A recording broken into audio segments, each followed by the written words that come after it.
ګرانو لیدونکو السلام علیکم. ستاسو پام راړوم د نن ورځې تازه لنډو مهمو خبرونو ته. پیل امرالله صالح کوو. امرالله صالح وایي شهید ضیاءالدین د طالبانو باطل روایتونه په پښتو ژبه نقد کول او دوی به تر پوښتنې لاندې راوستل. ځوان مرګ شهید ضیاءالدین تېره ورځ کابل کې په شهادت ورسېد او په خپل پلرني ټاټوبي خوست ګوربزو کې خاورو ته وسپارل شو.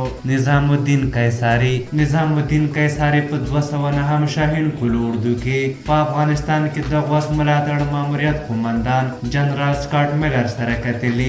د یادولو وړ ده چې تېر کال د نظام الدین قیصاري د نیولو لپاره نظامي عملیات کېدل. ولسمشر ماڼۍ ولسمشر غني د یو لړ تشریفاتي مراسمو په ترڅ کې د مصر د نوي سفیر احمد محمود اسماعیل عثمان باورلیک ومانه.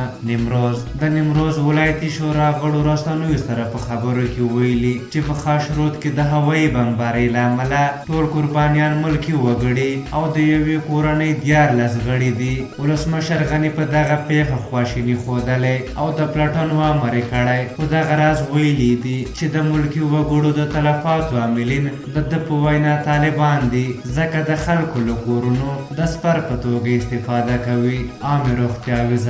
د عامې روغتیا وزارت مسؤلین وایي ټاکل شوی د کرونا وایرس واکسین تر راتلونکو 6 میاشتو د نړیوال بانک او آسیایي بانک په مالي ملاتړ هیواد ته وارد شي. آریانا افغان هوایي شرکت چارواکي وایي چې په 2020 زیږدیز کال کې یې نږدې 3.5 میلیونه ډالره ګټه کړې. او وروستی خبر دا دی چې د امریکا د پخواني ولسمشر جورج ډبلیو بوش یوازینۍ خور نانسي بوش الیس د کرونا ناروغۍ له امله خپل ژوند بایللی. په هر حال دا و د نن ورځې تازه لنډ او مهم خبرونه. تر بیا چې ستاسو چوپړ ته راځم په لویه بخښونکي خدای مو سپارم. د الله په امان.